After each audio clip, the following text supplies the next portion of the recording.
Okay, Hare Krishna. ఈరోజు మనము శ్రీమద్ భాగవతము తృతీయ స్కందము ద్వితీయోధ్యాయ 22వ శ్లోకము, సమయం ఉంటే 23వ శ్లోకం కూడా చెప్పుకుంటాం. సో 22వ శ్లోకము. తత్తస్య కైంకర్యమలం భృతాన్నో విగ్లాపయత్యంగయదుగ్రసేనం తిష్టన్నిషణ్ణం పరమేష్టిధిష్ణే న్యబోధయద్ధేవ నిధారయేతి. ఉద్ధవుడు విదురునితో శ్రీకృష్ణుని స్మరించుకుంటూ ఇలా చెబుతున్నాడు: ఓ విదుర, మనము ఆయన భృతులు, దాసులు అయినప్పటికీ ఒక విషయం మన హృదయాన్ని బాధ పెడుతుంది. జగత్తుకు పరమేశ్వరుడైన శ్రీకృష్ణుడు రాజసింహాసనంపై కూర్చున్న ఉగ్రసేన మహారాజు ముందర నిలబడి, దేవా, దీనిని గమనించండి, ఇలా చేయాలి అని వినయంగా చెప్పేవాడు. ఆ విధంగా ఆయన సేవకుడిలా ప్రవర్తించడం గుర్తొస్తే మన హృదయం కలత చెందుతుంది.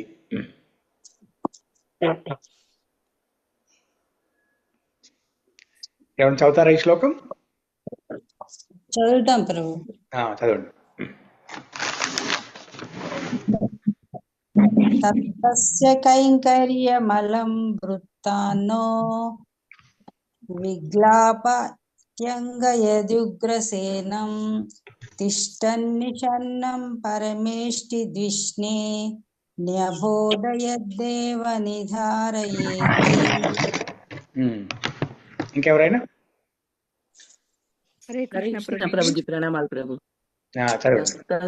కంకర్యమలంబృతాన్నో విగ్లాపయత్యంగ యదుగ్రసేనం తిష్టన్ని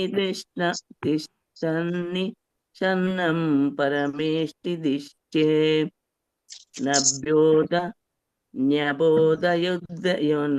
న్యబోధయద్దేవ నిదారమేతి. హరే కృష్ణ. హరే కృష్ణ, ప్రణామాలు ప్రభు. సంకర్యమలం భృతాన్నో విగ్లాపయత్యంగ యదుగ్రసేనం తిష్టన్నిషన్నం పరమేష్టి దిష్ణే న్యబోధయద్దేవ నిధారయేతి. Thank you Prabhuji. హరే కృష్ణ ప్రభుజీ, ప్రణామాలు. చదవండి. తత్తస్య కైంకర్యమలం భృతాన్నో విగ్లాపయత్యంగయదుగ్రసేనం తిష్టన్నిషన్నం పరమేష్టి దిష్ణే న్యబోధయద్దేవ నిధారయేతి. హరే కృష్ణ ప్రభుజీ, ప్రణామాలు. Thank you. హరే కృష్ణ ప్రభుజీ, ప్రణామాలు ప్రభుజీ. చదవండి. తత్తస్య కైంకర్యమలం భృతాన్నో విగ్లాపయత్యంగ యదుగ్రసేనం తిష్టన్నిషన్నం పరమేష్టి దిష్ణే న్యబోధయద్దేవ నిధారయేతి. హరే కృష్ణ ప్రభు. హరే కృష్ణ. తస్య కైంకర్యమలం భృతాన్నో విగ్లాపయంతంగ యదుగ్రసేనం తిష్టన్నిషన్నం పరమేష్టి దిష్ణే న్యబోధయద్దేవ నిధారయేతి. హరే కృష్ణ. ఓకే, ఇంకా చాలు. తత్ కావున, తస్య అతని, కైంకర్యం సేవ, అలం నిస్సందేహముగా, భృతాన్ సేవకులు, సహ మాకు, విగ్లాపయతి వ్యధను కలిగించును, అంగ ఓ విదుర, యత్ ఎంతగా, ఉగ్రసేనం ఉగ్రసేన మహారాజునకు, తిష్టన్ కూర్చొనియున్న, నిషణ్ణం అతడు వేచియుండుట, పరమేష్టి దిష్ణే సింహాసనంపై, న్యబోధయత్ నివేదించెను, దేవా ప్రభు అని సంబోధించుట, నిధారయ దీనిని అవతరింపుడు, ఇది ఈ విధముగా. కావున ఓ విదుర, సింహాసనంపై ఆసీనుడై ఉన్న ఉగ్రసేన మహారాజు ఎదుట శ్రీకృష్ణ భగవానుడు నిలబడి, ఓ ప్రభు, దయచేసి దీనిని అవతరింపుడు అని పలుకుచు వివరణలు ఒసగుచుండెనని జ్ఞప్తికి తెచ్చుకొనినప్పుడు, సేవకులైన మాకు అది వ్యధను కలిగించదా భాష్యము. తండ్రి, తాత, జ్యేష్ఠ సోదరుడు వంటి తన నామమాత్ర పెద్దవారి ఎదుట శ్రీకృష్ణ భగవానుడి మృదు వ్యవహారము, నామమాత్రపు భార్యలు, స్నేహితులు, సమకాలీనులతో ఆ దేవదేవుని సరస స్వభావము, యశోదమాత ఎదుట బాలునిగా అతని నైజము, ప్రియురాళ్లతో అతని చిలిపి వ్యవహారములు ఉద్ధవుని వంటి విశుద్ధ భక్తిని మోహపరచజాలవు. కాని భక్తి రహితులైన ఇతరులు మాత్రము సాధారణ మానవునిగా వర్తించిన భగవానుని అట్టి నడవడికచే మోహము నొందుదురు.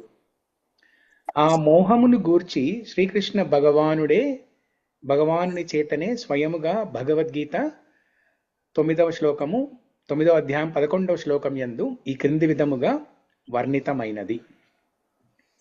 అవజానంతి మామ్మూఢ మానుషీం తనమాశ్రితం పరం భావం అజానంతో మమ భూత మహేశ్వరం. అల్పజ్ఞులగు జనులు సర్వభూత మహేశ్వరునిగా శ్రీకృష్ణ భగవానుని పరమోత్కృష్ట స్థితిని ఎరుగజాలక అతనిని కించపరుదురు. భగవద్గీతయందు అతడు తన స్థితిని స్పష్టముగా వివరించి ఉన్నాడు. కాని దానవ ప్రవృత్తి కలవాడు తన స్వప్రయోజమునకు సరిపోవునటువంటి ఏదియోనొక వ్యాఖ్యానమును పిండి తీసి తన స్వభావమునే బోలియున్న దుర్భాగ్య అనుయాయులను పెడదారి పట్టించును. అటువంటి అదృష్టహీనులు ఆ మహాజ్ఞాన గ్రంథము నుండి కొన్ని వచనములను మాత్రమే గైకొందురు. కాని శ్రీకృష్ణుని పూర్ణ పురుషోత్తముడగు భగవానునిగా మాత్రము వారు అంచనా వేయజాలరు. అయినను ఉద్ధవుని వంటి విశుద్ధ భక్తులు అట్టి నాస్తిక అవకాశవాదులచే ఎన్నడును పెడదారి పెట్టబోరు. తత్తస్య కైంకర్యమలం భృతాన్నో విగ్లాపయత్యంగయదుగ్రసేనం తిష్టం నిషణ్ణం పరమేష్టిధిష్ణే న్యబోధయద్ధేవ నిదారయేతి.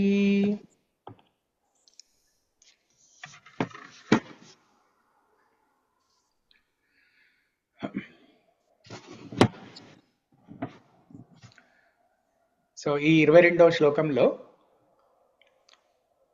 ఉద్ధవుడు విదురుడికి శ్రీకృష్ణ భగవానుని స్మరణ చేసుకుంటూ వివిధ రకాలైన లీలలు, వివిధ రకాలైన అంశాలు, శ్రీకృష్ణ భగవానుని గుణగణాలు అన్నీ గుర్తు తెచ్చుకొని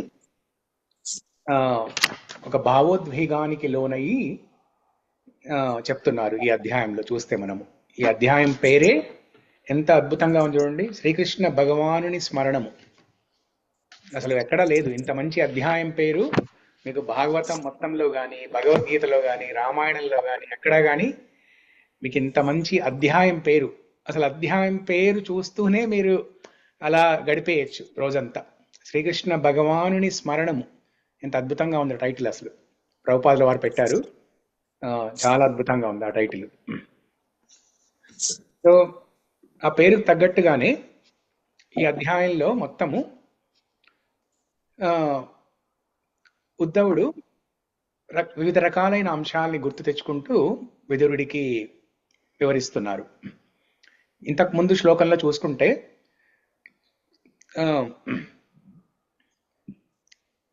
ఎలాగైతే ఉద్ధవుడు కృష్ణ భగవానుడు స్వధామానికి వెళ్ళిపోయిన దగ్గర నుంచి చెప్తున్నారనమాట. మన భాగవతంలో ప్రథమ స్కందంలో శ్లోకం ఉంటుంది, కృష్ణే స్వధామోపగతే ధర్మజ్ఞానాదిభి సహ కలో నష్టాదృశామేష పురాణార్కో ధునోదిత. అంటే కృష్ణ భగవానుడు స్వధామానికి వెళ్ళిపోయిన తర్వాత ధర్మజ్ఞానం కూడా అస్తమించింది. ధర్మజ్ఞానాలు కూడా అస్తమించాయి. ఎప్పుడైతే కృష్ణచంద్రుడు అస్తమించాడో కృష్ణచంద్రుడితో పాటుగానే ధర్మ జ్ఞానాలు కూడా అస్తమించాయి. అప్పుడంతా కలౌ ద్రష్ట కలౌ దృష్ట దృశామేషాం, కలౌ నష్ట దృశామేషాం. ఈ కలి ప్రభావము కనపడుతూ వచ్చింది. అటువంటి సమయంలో పురాణార్కో ధునోదిత, అంటే భక్తుల యొక్క సంరక్షణార్థం, దుష్ట శిక్షణ అండ్ శిష్ట రక్షణార్థం భాగవత పురాణం, కృష్ణ భగవానుడే భాగవత పురాణం రూపంలో అవతరించాడు. పురాణార్కో ధునోదిత, పురాణ అర్క. ఈ భాగవతాన్ని ఒక సూర్యుడితో పోలుస్తారు. పురాణ అర్క, అర్క అంటే సూర్యుడు, చంద్ర అంటే చంద్రుడు, చంద్రార్క మనకి ఉంటుంది విష్ణు సహస్రనామంలో కూడా. దౌస్య చంద్రార్క నక్షత్ర కం దిశో భూర్మహోదది వాసుదేవస్య వీర్యేణ విద్రుతాని మహాత్మనః ససురాసుర గంధర్వం సయక్షోరగరాక్షసం జగత్వశే వర్తతేదం కృష్ణస్య సచరాచరం ఇంద్రియాణి మనోబుద్ధి సత్వం తేజో బలం ధృతి. సో అక్కడ వస్తుంది మనకి ధ్యౌస చంద్ర అర్క. చంద్ర అంటే చంద్రుడు, అర్క అంటే సూర్యుడు. సో పురాణార్కో ధునోదిత, శ్రీకృష్ణ భగవానుడు ఈ భాగవత పురాణం రూపంలో అవతరించాడు, వాంగ్మయ రూపంలో అవతరించారు. అయితే ఈ అధ్యాయంలో ఇంతకుముందు శ్లోకాలలో ఉద్ధవుడు ఎలాగైతే కృష్ణ భగవానుడు ఈ కృష్ణచంద్రుడు అస్తమించిన తర్వాత ధర్మ జ్ఞానం కూడా అస్తమించి అందరూ అంధకారంలో మునిగి ఉన్నారు అని చెప్తారు విదురుడికి. తర్వాత రకరకాల లీలలు గుర్తు చేసుకుంటూ దాంట్లో భాగంగా ఏం చెప్తారంటే, ఇప్పుడు కృష్ణ భగవానుడు ఒక్కొక్క యుగంలో ఒక్కొక్క అవతారం ఎత్తి రకరకాల లీలలు చేసినప్పుడు కొంతమంది వ్యక్తులు చూసి దాన్ని, ఎవరైతే మూఢులు, అజ్ఞానంతో కూడి ఉన్న మూఢులు, అంధకారంతో కూడి ఉన్న మూఢులు, వాళ్ళు గుర్తించలేరు, ఆ కృష్ణ భగవానుడి లీలలు గుర్తించలేరు. ఎవరో ఒక ఎక్స్ట్రాడినరీ పర్సన్ చేస్తున్నాడు అనుకుంటారే తప్ప దేవాది దేవుడు కృష్ణ భగవానుడు అని గుర్తించలేరు. దుర్యోధనుడే స్వయంగా కృష్ణ భగవానుడు విశ్వరూపం చూపించినా కూడా గుర్తించలేకపోయాడు. సో అలాగా కృష్ణ భగవానుడు ఈ లోకంలో అవతరించి లీలలు చేస్తున్నప్పుడు ఆ లీలలు ఎలా ఉంటాయంటే ఒక సామాన్య వ్యక్తి చేసే పనుల్లాగా ఉంటాయి. కృష్ణ భగవానుడు గోపబాలులతో కూర్చొని తిన్నాడు. అది చూసి బ్రహ్మ ఏమనుకున్నాడు, ఈయన భగవంతుడా? అయి ఉండడు, కాదుగాక కాదు, ఈయన భగవంతుడు కానే కాదు. భగవంతుడంటే భగవంతుడికి మన నైవేద్యము సమర్పించేటప్పుడు, భగవంతుడికి మనం అర్చించేటప్పుడు రకరకాల స్తోత్రాలు, స్తుతి స్తోత్రాలు, పురుష సూక్తాలు, ఇలాంటివన్నీ సమర్పించాలి మనం. కానీ ఈ వ్యక్తి ఇక్కడ కూర్చొని సాధారణ వ్యక్తిలాగా భోంచేస్తున్నాడు. పెరుగన్నం ఒక చేతిలో పెట్టుకొని ఆ పెరుగన్నం తన నోట్లో పెట్టుకొని తిరిగి పక్కనున్న గోపబాలుల నోట్లో పెట్టి అదే చేత్తో మళ్ళీ ఇంకో ముద్ద తన నోట్లో పెట్టుకుంటున్నాడు. ఇంకో గోపబాలుడు తన చేయి తీసి కృష్ణుడి నోట్లో పెడుతున్నాడు. ఇదంతా చూసి బ్రహ్మ గుర్తించలేకపోయాడు. సో అలాంటి దేవాది దేవుళ్ళు, దేవతలు కూడా ఒక్కొక్కసారి విమోహనానికి గురి అయ్యే అవకాశం ఉంటుంది. ఇంకా సామాన్య వ్యక్తుల పరిస్థితి చెప్పక్కర్లేదు. సో కృష్ణుడు ఎలాగైతే ఈ లీలలు చేసినప్పుడు ఇప్పుడు యశోదమ్మ దామోదర లీలలో కృష్ణుడిని కట్టివేసింది.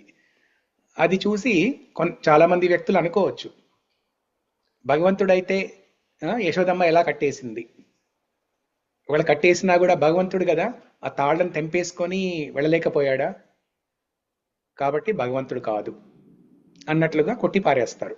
అవజానంతి మామూఢ మానుషీం తనుమాశ్రితం పరం భావం అజానంతో మమ మమభూత మహేశ్వరం. సో కృష్ణుడు 9వ అధ్యాయము 11వ శ్లోకంలో అవజానంతి మామూఢ, జానాతి మీన్స్ జానాతి అంటే తెలుసుకోవడం, అవజానంతి అంటే తెలుసుకోలేకపోవడం. ఎవరు గుర్తించలేరు భగవానుణ్ణి, ఎవరు గుర్తించలేరు కృష్ణుణ్ణి అంటే మూఢ. అవజానంతి మా మూఢ, నన్ను మూఢులైన వాళ్ళు గుర్తించలేరు. మూఢులంటే ఎవరు అసలు అంటే ఈ శాస్త్రాధ్యయనం చేయని వాళ్ళ, విద్యాభ్యాసం చేయని వాళ్ళ కాదు.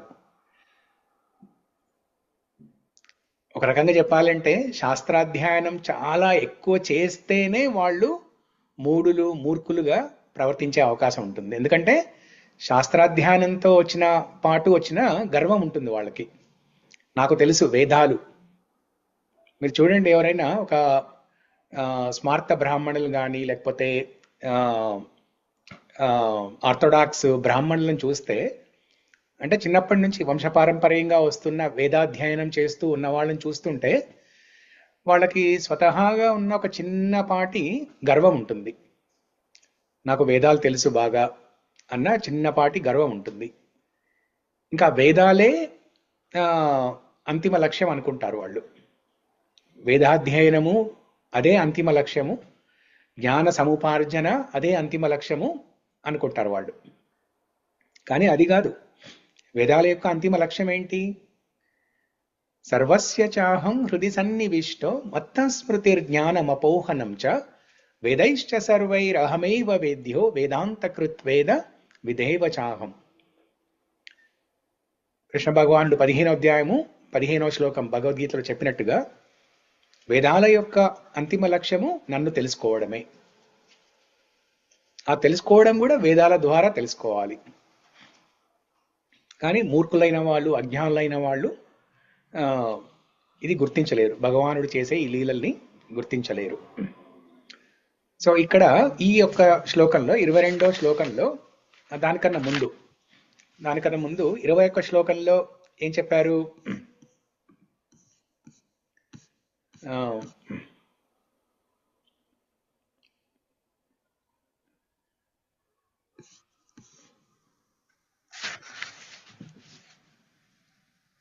ఇరవై ఒక్క శ్లోకం కూడా చాలా మంచి బ్యూటిఫుల్ శ్లోకం అది. కిరీట కోట్యేడిత పాదపీఠ, కిరీట కోట్యేడిత పాదపీఠ స్వయం తసంయాతిశయస్త్రధీశః స్వరాజ్యలక్ష్మ్యాప్త సమస్తకామః బలిం హరిద్భిశ్చరలోకపాలైః కిరీటకోట్యేడిత పాదపీఠం. అద్భుతంగా ఉంటుంది ఈ శ్లోకం కూడా. ఒకసారి అందరం చదువుదామా? నేను ఒక్కొక్క లైన్ చదువుతాను, మీరు రిపీట్ చేయండి. స్వయం తసంయాతిశయస్త్రధీశః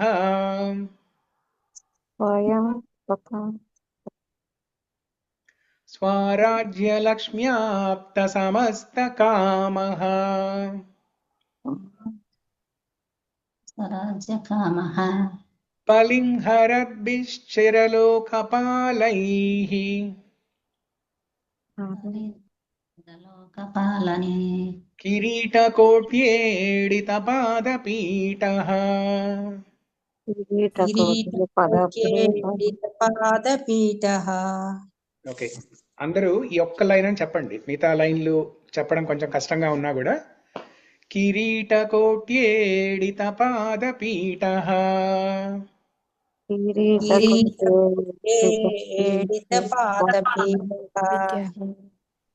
నాకు ఇద్దరి నుంచే వినపడింది అది. హైమావతి అండ్ విజయ ఇద్దరి నుంచే వినపడింది. అందరూ చెప్పాలి. కిరీటకోట్యేడిత పాదపీఠః.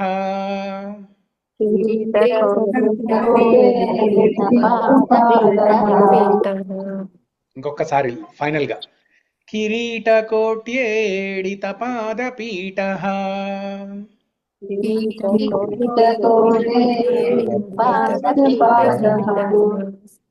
అంటే దాని అర్థం ఏంటంటే, సో ఇప్పుడు ఉద్ధవుడు ఈ ఈ అధ్యాయంలో ఒక 10-15 శ్లోకాలలో ఓకే అనుకున్నా. మనం ఓకే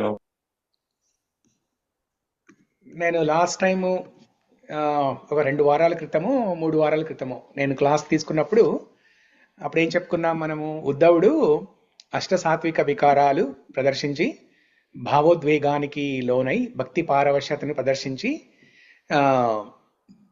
అపస్మారక స్థితికి లోనయ్యాడు. తర్వాత కాసేపు అయిన తర్వాత తేరుకొని కళ్ళు తుడుచుకొని భగవంతుని లీలలన్నీ గుర్తు చేసుకుంటూ విదురుడికి చెప్తున్నాడు. ఆ చెప్పే క్రమంలో ఫస్ట్ ఇలా చెప్తారనమాట. ఎప్పుడైతే కృష్ణ భగవానుడు స్వధామానికి వెళ్ళిపోయిన తర్వాత ప్రజలందరూ అంధకారంలో మునిగి ఉన్నారు. అది తలుచుకుంటుంటే నాకు చాలా బాధగా ఉంటుంది. భగవంతుడు ఉన్నప్పుడేమో కొంతమంది గుర్తించలేకపోయారు. గుర్తించగలిగిన వారేమో ఇప్పుడు అంధకారంలో మునిగి ఉన్నారు. భగవంతుడు స్వధామానికి వెళ్ళిపోయిన తర్వాత ఎవరైతే గుర్తించగలిగారో వాళ్ళు అంధకారంలో మునిగిపోయి ఉన్నారు. గుర్తించలేని వారు దురదృష్టవంతులు.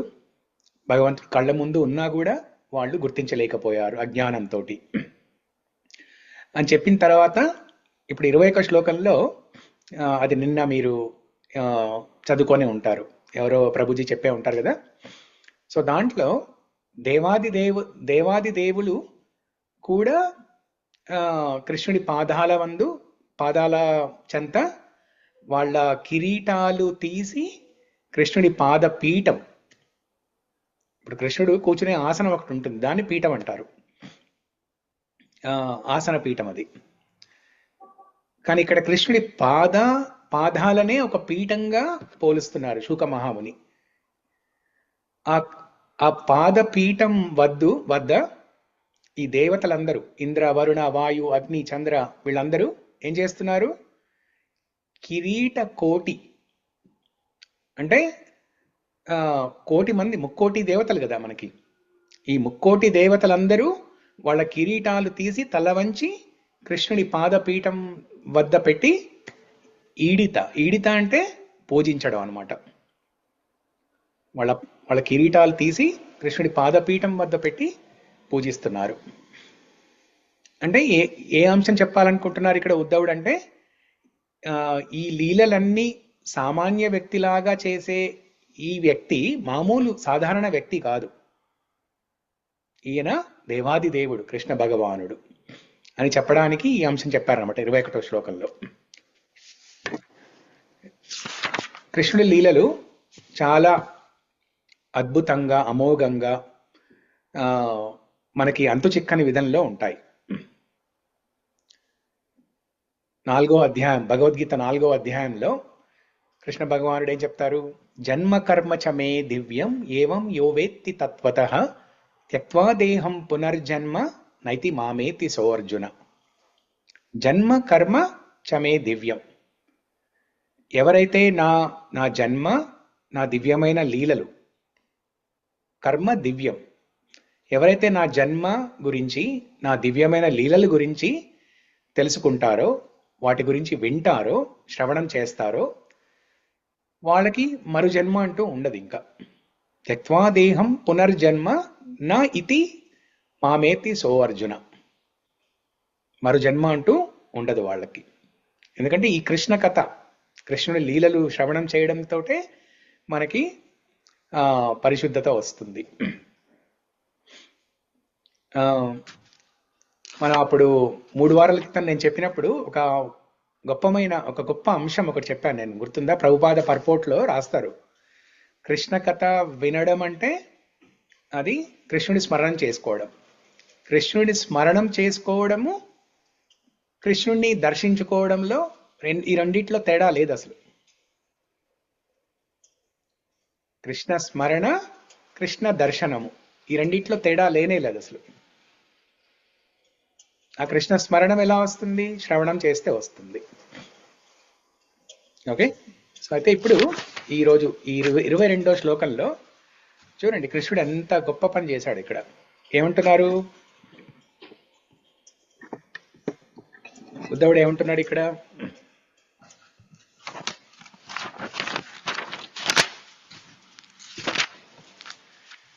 సింహాసనంపై ఆసీనుడై ఉన్న ఉగ్రసేన మహారాజు ఎదుట శ్రీకృష్ణ భగవానుడు నిలబడి, ఓ ప్రభు, దయచేసి దీనిని అవధరింపుడు అని పలుకుచూ వివరణలు ఒసగుచెండనని జ్ఞప్తికి తెచ్చుకొనినప్పుడు సేవకులమైన మాకు అది వెదను కలిగించదా?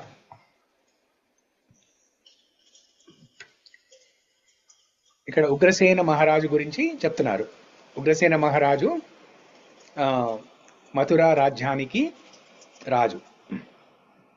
ఎవరు ఈ ఉగ్రసేన మహారాజు? ఎవరు? కంసుని తండ్రి. కంసుని తండ్రి మరియు కృష్ణుడికి ఎలా సంబంధము? ఉగ్రసేన మహారాజు ఎవరైనా చెప్పగలరా? తాత ప్రభు, తల్లి తండ్రి. తల్లి తండ్రి. తల్లి. తల్లికి దేవకి దేవికి తాత. దేవకి దేవికి తాత. దేవకి దేవికి తాత, గ్రాండ్ ఫాదర్. దేవకి దేవికి grandfather. So sorry Prabhu. No problem. So అయితే ఇక్కడ కృష్ణుడు ప్రదర్శిస్తున్న ఉత్తమ గుణం చూడండి ఎలా ఉందో. దేవాది దేవుడు, ముల్లోకాల్ని శాసించేవాడు. అయినా కూడా ఇంతకుముందు శ్లోకంలో 21 శ్లోకంలో చెప్పినట్టుగా ఈ దేవతలందరూ కిరీట కోట్యేడిత పాదపీఠం, వాళ్ళ కిరీటాలన్నీ తీసి పక్కన పెట్టి కృష్ణుడి పాదపీఠం ముందు పెట్టి పూజించే పరిస్థితి. అటువంటి దేవాది దేవుడు ఉగ్రసేన మహారాజు ముందు నిలబడి ఒక సాధారణ వ్యక్తిలాగా, సేవకుడిలాగా ఒక రిపోర్ట్ చదివినట్టుగా, ఒక నివేదన సమర్పించుకుంటున్నారు. ఇలాంటివి చూస్తే నాకు వెదన కలిగించదా అని ఉద్ధవుడు అంటున్నాడు. సో మనం ఈ అంశం గురించి విన్నప్పుడు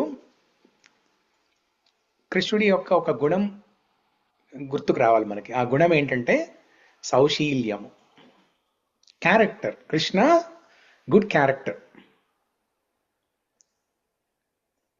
ఇప్పుడు భగవంతుడి గుణగణాలు అనంతం. కృష్ణ అనంతం, కృష్ణ కథ అనంతం, కృష్ణ గుణ అనంతం.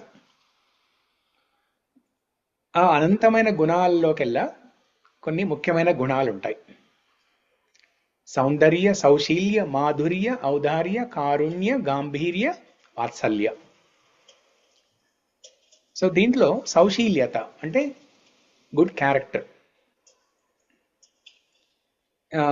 కృష్ణ భగవానుడు ఈ యుగంలో అవతరించినప్పుడు, భూలోకంలో అవతరించినప్పుడు ఈ కర్మలు చేయాల్సిన అవసరం లేదు, కానీ చేస్తారు. ఎందుకంటే ఒక ఎగ్జాంపుల్, ఒక మంచి ఉదాహరణ చూపడానికి చెప్తారు. సామాన్య జనులకి ఒక మంచి ఉదాహరణ చూపడానికి చేస్తారు. ఈ కర్మలని ఆచరిస్తారు. కృష్ణ భగవానుడు త్రికాల సంధ్య చేసేవాళ్ళు. చేయాల్సిన అవసరం ఉందా? లేదు, కానీ చేసేవాళ్ళు. అలాగే అన్ని రకాల కర్మల్ని నిర్వర్తించేవాళ్ళు. చేయాల్సిన అవసరం లేకపోయినా నిర్వర్తించేవారు. ఎందుకంటే సామాన్య జనులకి ఒక ఉదాహరణ చూపించడానికి చేశారు. యద్యద్ ఆచరతి శ్రేష్ఠః తత్తత్ ఏవేతరో జనాః సయత్ ప్రమాణం కురుతే లోకస్ తదనువర్తతే. కృష్ణ భగవద్గీతలో చెప్తారు, యద్యద్ ఆచరతి శ్రేష్ఠః తత్తత్ ఏవేతరో జనాః. ఎప్పుడైతే శ్రేష్టమైన జనులు అంటే లీడర్సు, రాజులు, గొప్ప గొప్ప వ్యక్తులు ఎవరైతే ఒక సదాచారాన్ని పాటిస్తారో దాన్ని చూసి సామాన్యమైన ప్రజలు అదే ఫాలో అవుతారు. ఒకవేళ ఈ లీడర్షిప్ పొజిషన్లో రాజు స్థానంలో ఉన్న వాళ్ళు తప్పుడు పనులు చేస్తే సామాన్య జనులు అదే ఫాలో అవుతారు. యథా రాజా తదా ప్రజ. కాబట్టి సామాన్య జనులకి ఒక మంచి నడవడికని నేర్పడానికి, ఒక ఉదాహరణని చూపడానికి కృష్ణ భగవానుడు ఇలాంటి సౌశీల్యతను ప్రదర్శిస్తాడు.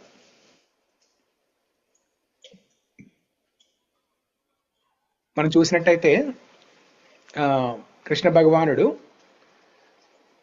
చాలా మంది భక్తుల విషయంలో కూడా ఒక సామాన్య వ్యక్తిలాగా సేవలు చేశారు. పాండవులకు ఎంత సేవ చేశారో మనందరికీ తెలుసు. అర్జునుడికి రథసారథిగా ఉన్నారు. పాండవులందరికీ ఆ కురుక్షేత్ర యుద్ధం జరిగేటప్పుడు యుద్ధ రంగంలో ఆ కురుక్షేత్రంలో ఉండి ఆ 18 రోజులు పాండవులతో పాటు ఉంటూ వాళ్ళకి అన్ని రకాల సపర్యలు చేశారు భగవంతుడు. చేయాల్సిన అవసరం ఉందా? లేదు. కానీ వాళ్ళ మీద ప్రేమ, పాండవుల మీద ఎనలేని ప్రేమ. వాళ్ళకి మంచినీళ్ళు అందించారు. వాళ్ళకి వాళ్ళు నైట్ టైము క్యాంప్లో టెంట్ వేసుకొని పడుకుంటే ఆ నిద్రిస్తున్న సమయంలో కృష్ణ భగవానుడు బయట ఒక సెక్యూరిటీ గార్డ్, నైట్ వాచ్మ్యాన్ లాగా నిలబడ్డాడు.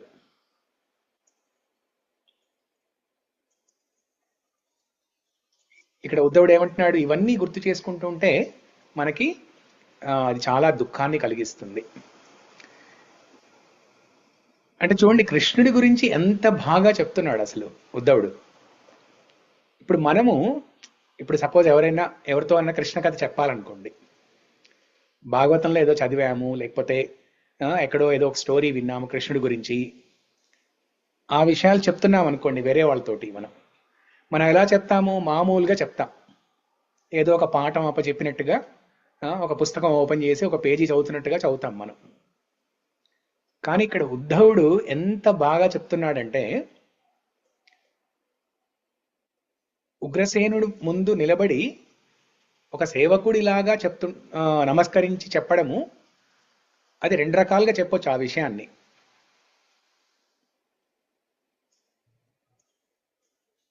ఇది కృష్ణుడి యొక్క సౌశీల్యత. కృష్ణుడు సామాన్య జనులకి ఒక ఉదాహరణ చూపించడానికి చెప్పాడు అన్నట్లుగా, ఇప్పుడు నేను చెప్పినట్టుగా అలా మామూలుగా చెప్పడం ఒక పద్ధతి. కానీ ఉద్ధవుడు చూడండి ఎలా చెప్తున్నారు. అలా చెప్పి ఉగ్రసేనుడి ముందు నిలబడి కృష్ణ భగవానుడు చేతులు కట్టుకొని ఒక నివేదికను సమర్పించాడు అని చెప్పి, ఇలాంటివి తలుచుకున్నప్పుడు మనకి దుఃఖం కలగదా? అది ముఖ్యమైన విషయం అక్కడ. అది మనకు రాదు. అది మనకేంటంటే మామూలుగా చెప్తాం. మనం ఒక సేవ చేసినా కూడా, ఏదన్నా కృష్ణ కథ చదువుతున్నా, వింటున్నా, ఇంకెవరితోనో షేర్ చేస్తున్నా కూడా మనకి ఒక ఫీలింగు, ఎమోషన్స్, ఆ భావనలు ఇంకా అంత లేవు మనకి. కానీ ఇలాంటివి చదివినప్పుడు, ఇప్పుడు ఉద్ధవుడు ఎంత బాగా కృష్ణుడి గురించి విదురుడికి చెప్తున్నాడు. ఇప్పుడు విదురుడికి తెలియదా? ఈ లీలలన్నీ తెలియవా? కృష్ణుడు ఏం చేశాడు, కృష్ణుడు వెళ్ళిపోయింది, అస్తమించింది కూడా తెలుసు విదురుడికి. కానీ ఒక గొప్ప శుద్ధ భక్తుడి ద్వారా వింటుంటే ఆ తాదాత్మ్యమే వేరు. అందుకే విదురుడు ఉద్ధవుణ్ణి అడిగారనమాట, కృష్ణ భగవానుడి గురించి చెప్పమని అడిగారు. అందుకే ఈ అధ్యాయం మొత్తం కృష్ణ భగవానుని స్మరణ. సో మనం చూస్తే ఇప్పుడు బిల్వమంగల్ ఠాకూర్, లీలాశుక 800 సంవత్సరాలు జీవించారు. నేత్రహీనుడు. ఎలా అయితే సూరదాస్ కూడా నేత్రహీన్ సూరదాస్ లాగా ఈ బిల్వమంగల్ ఠాకూర్, బిల్వమంగళుడు అని కూడా పేరు ఆయనకి. లీలాశుకుడు అనే పేరు కూడా ఉంది. శ్రీకృష్ణ కర్ణామృతం రచించారు, చౌరాష్టకం రచించారు. చాలా గొప్ప గొప్ప రచనలు. ఇలాగా ఆయనకి సేవలు చేశారు కృష్ణ భగవానుడు. ఎందుకంటే నేత్రహీనుడు కదా, చూడలేడు. బిల్వమంగళ ఠాకూర్ చూడలేరు కదా. కృష్ణ భగవానుడు ఒక చిన్న బాలుడిలాగా వచ్చి ఆయనకి సేవలు చేసేవాళ్ళు, ఆయనతో ఆడుకునేవాళ్ళు.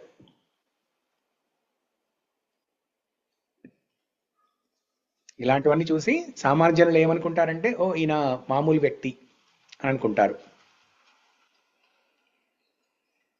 దుర్యోధనుడికి విశ్వరూపం చూపించినా కూడా దుర్యోధనుడు ఏమనుకున్నాడు, ఓ ఓ మేబీ ఏదో డ్రామా ఆర్టిస్ట్ అని అనుకున్నాడు.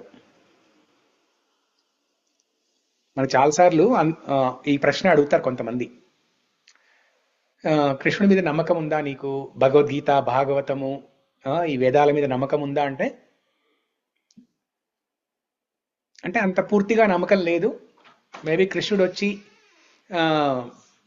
వచ్చి నా కళ్ళ ముందు ఉంటే నేను నమ్ముతానేమో అన్నట్లుగా చెప్తారు. కానీ అసలు విషయం ఏంటంటే కృష్ణుడు వాళ్ళ కళ్ళ ముందు ప్రత్యక్షం అయినా కూడా నమ్మలేరు వాళ్ళు. కృష్ణుడిని చూసేది ఈ చర్మ చక్షుతో కాదు కదా మనం. కృష్ణుని చూడగలిగేది జ్ఞాన చక్షుతో చూడగలం మనం.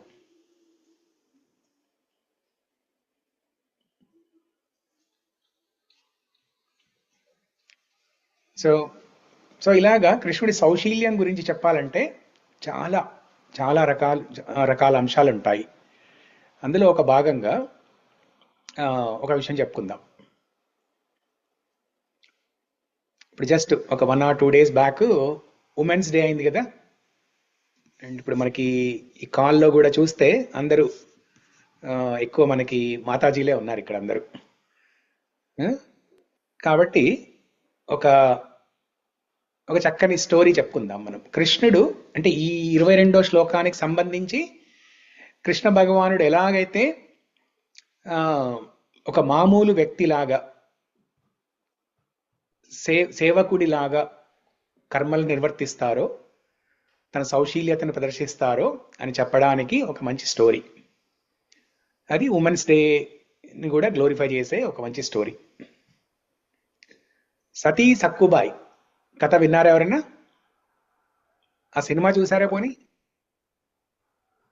హిందీలో ఉంది. చూసారా? సతీ సక్కుబాయి లేదని సతీ సావిత్రి చూసిన ప్రభుజీ. సక్కుబాయ్ అని ఇంకొక భక్తురాలు ఉంది. దాన్నే పాత సినిమా ఏదో ఉంది, సతీ సక్కుబాయ్ అని ఒకటి ఉంటది. ఎవరు ఈ సక్కుబాయ్? ఎవరు? గొప్ప కృష్ణ భక్తురాలు, విఠల్ భక్తురాలు, రుక్మిణీ విఠల భక్తురాలు.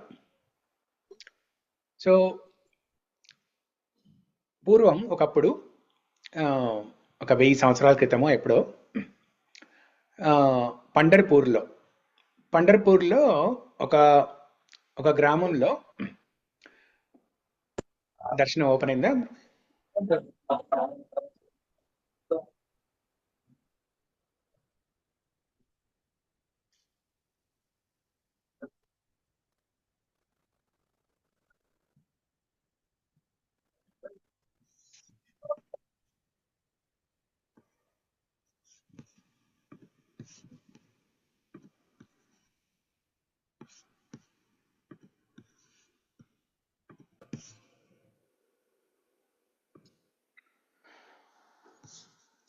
సో సక్కుబాయ్ భక్తురాలి స్టోరీ చెప్తున్నాం కదా.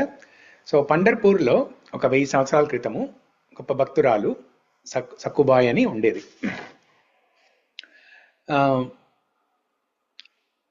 అయితే ఒకసారి ఏమవుతుందంటే ఒక కుటుంబంలో ఒక లోబీ ఉంటాడు. లోబీ అండ్ అంటే చాలా ఆస్తి ఉంటుంది కానీ ఏం ఖర్చు పెట్టాడు లోబీ. అండ్ వాళ్ళ ఆవిడ కూడా చాలా గయ్యాలి అన్నమాట. అంటే ఇటు భర్తనేమో లోబీ, ఏం ఖర్చు పెట్టాడు, భార్యనేమో గయ్యాలి. ఈ కుటుంబం గురించి అందరికీ తెలుసు, పండర్పూర్లో అందరికీ తెలుసు. అయితే వాళ్ళకి ఒక అబ్బాయి ఉంటాడు. ఆ అబ్బాయికి పెళ్ళిడు వచ్చిన తర్వాత సంబంధాలు చూడడం మొదలు పెడతారు. కానీ వీళ్ళ గురించి తెలిసి ఆ గ్రామంలో ఎవరు ముందుకు రారు, పిల్లనివ్వడానికి ఎవరు ముందుకు రారు. అప్పుడు వీళ్ళు ఏం చేస్తారంటే ఈ తల్లిదండ్రి పక్క ఊరికి వెళ్తారు. పక్క ఊరికి వెళ్ళి అక్కడ సంబంధాలు చూడడం మొదలు పెడుతుంటే ఆ భాగంలో ఈ సక్కుబాయి అని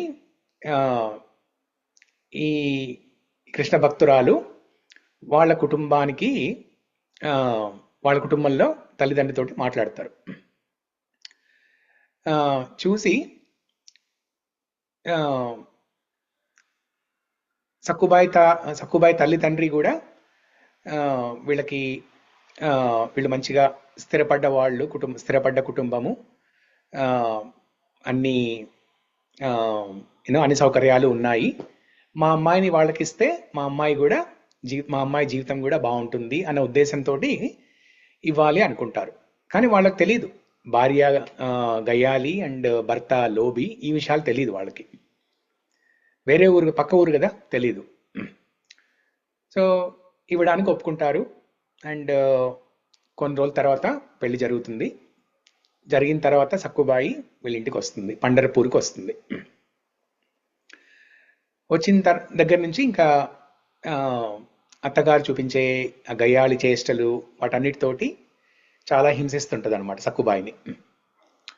అయినా కూడా సక్కుబాయి ఓర్పుతో ఉంటుంది, ఏమీ మాట్లాడకుండా, ఎదురు సమాధానం చెప్పకుండా ఓర్పుతో ఉంటుంటుంది.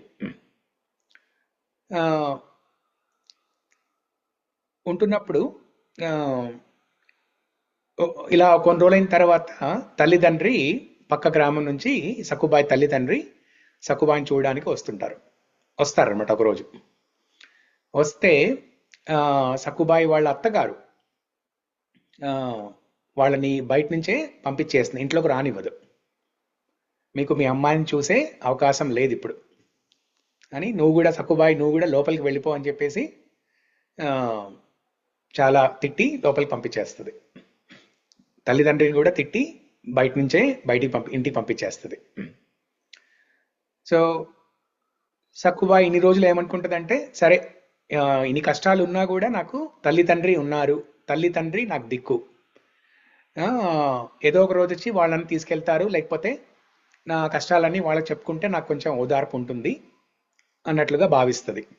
కానీ ఎప్పుడైతే ఈ విషయం జరుగుతుందో తల్లిదండ్రి కూడా ఏం సహాయం చేయలేకుండా నిస్సహాయులుగా ఉండిపోతారో, ఇంకా అప్పుడు చాలా బాధకు లోనవుతుంది. అప్పుడు సక్కుబాయి తల్లిదండ్రి విఠల్జీ విగ్రహం పంపిస్తారు సక్కుబాయికి.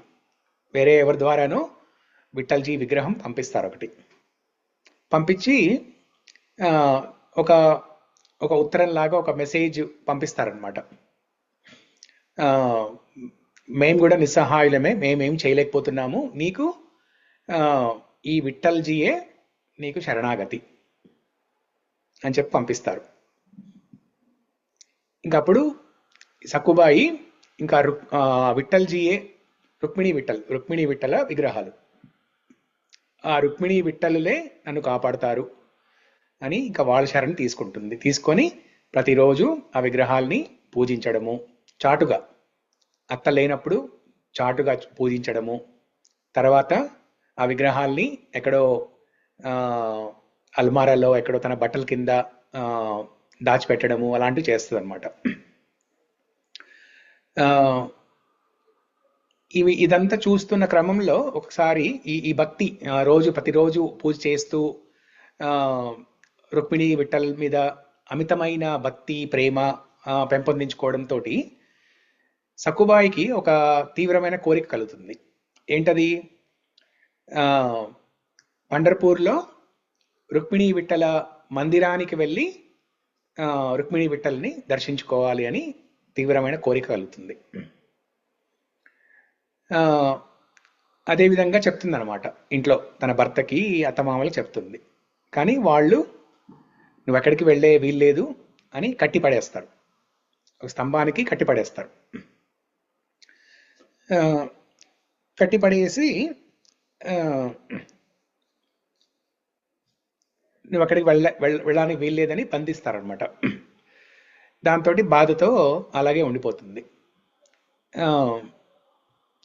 తర్వాత విఠల్జీ స్వయంగా కృష్ణ భగవానుడే విఠల్ కదా, విఠల్ ఒక స్త్రీ రూపంలో, ఏ స్త్రీ? అది కూడా సక్కుబాయి రూపంలో, ఇంకొక సక్కుబాయి రూపంలో వస్తారు. వచ్చి సక్కుబాయి ముందు నిలబడి చెప్తారనమాట. సక్కుబాయికి అంతా అర్థమైపోతుంది, ఎవరు తన కళ్ళ ముందు ఎవరు ఉన్నది, ఎవరు ప్రత్యక్షమైంది ఎవరు, అంతా అర్థమైపోతుంది. సో నేను ఇక్కడ ఉంటాను, నువ్వు వెళ్ళు, నేను నీ రూపంలో ఇక్కడ ఉంటాను, నువ్వు వెళ్ళి నువ్వు దర్శనం చేసుకొని రా అని చెప్తారు. అని సక్కుబాయిని ఆ బంధం నుంచి విడిపించేసి పంపిస్తారు. ఆ బంధంలోకి కృష్ణుడు, విఠలుడు, సక్కుబాయి రూపంలో ఉన్న విఠలుడు వెళ్తాడనమాట. తర్వాత కొద్దిసేపు అయిన తర్వాత భర్త వచ్చి చూసి ఆ బంధాన్ని తీసేస్తాడు. కృష్ణుడు ఎంతసేపు కట్టేయగలరు, ఎవరైనా తీసేస్తారు, ఒక యశోదమ్మ తప్ప ఎవరు కట్టేయలేరు. సో తీసేస్తాడు. ఇంకా సక్కుబాయి ఇంట్లో, అంటే విఠలుడు, సక్కుబాయి రూపంలో ఉన్న విఠలుడు ఇంట్లో అన్ని రకాల పనులు చేస్తుంటాడు. గయ్యాలి అత్త తిట్టే తిట్లని పడుతుంటారు, అన్ని భరిస్తుంటారు. ఒక సాధారణమైన స్త్రీలాగా ఈ సేవలన్నీ అందిస్తుంటారనమాట. ఇంట్లో అన్ని పనులు చేయడము, చాకిరీ చేయడము అన్ని చేస్తుంటారు. సక్కుబాయి ఏమో పండర్పూర్లో మందిరంలో రుక్మిణీ విఠల దర్శనానికి వెళ్ళింది. వెళ్ళి అక్కడ రుక్మిణీ విఠల దర్శనం చేసుకొని ఇంకా ఆ పారవర్షంతో తను స్పృహ కోల్పోయి ఇంకా ప్రాణాలు వదిలేస్తుంది. చుట్టుపక్కల అందరు చూసి గుర్తిస్తారు, ఓ ఇది సక్కుబాయి అని చెప్పేసి గుర్తించి ఇంకా వాళ్ళ ఇంటికి తీసుకెళ్ళడానికి అని చెప్పేసి తీసుకొస్తుంటారు.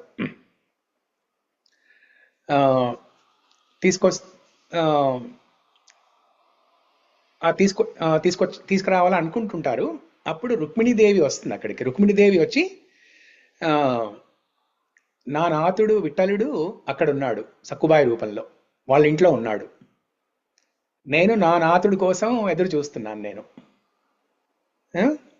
మీరు సక్కుబాయిని తీసుకెళ్ళి అక్కడ వాళ్ళ ఇంట్లో వదిలిపెట్టి నా నాథుడిని విడుదల చేయండి అని అంటది రుక్మిణీదేవి వీళ్ళందరితోటి. అని ఏ సక్కుబాయి అయితే, ఆ ఒరిజినల్ సక్కుబాయి ఎవరైతే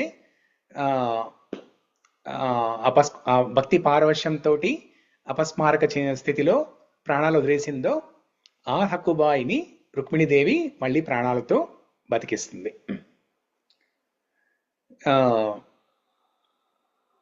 ఈ సక్కుబాయిని తీసుకొని వెళ్ళి గ్రామ ప్రజలందరూ వాళ్ళ ఇంట్లో వదిలిపెడతారు. అప్పుడు చూసి వీళ్ళందరూ అత్తమామ చూసి ఆశ్చర్యానికి లోనయ్యి వాళ్ళ తప్పు తెలుసుకొని విఠలుడి పాదాల వద్ద నమస్కరించి శరణు వేడుకుంటారు. సో ఇది చూస్తే మనకి ఇప్పుడు 22వ శ్లోకంలో ఎలాగైతే శుక మహాముని మనకి ఉద్ధవుడు కృష్ణ భగవాను గురించి ఎలా చెప్పారో, ఒక మామూలు వ్యక్తిలాగా, ఒక సేవకుడిలాగా, అసలు ఫస్ట్ ఆఫ్ ఆల్ ఉగ్రసేనుణ్ణి ఆ సింహాసనం మీద కూర్చోబెట్టింది ఎవరు? కృష్ణ భగవానుడే.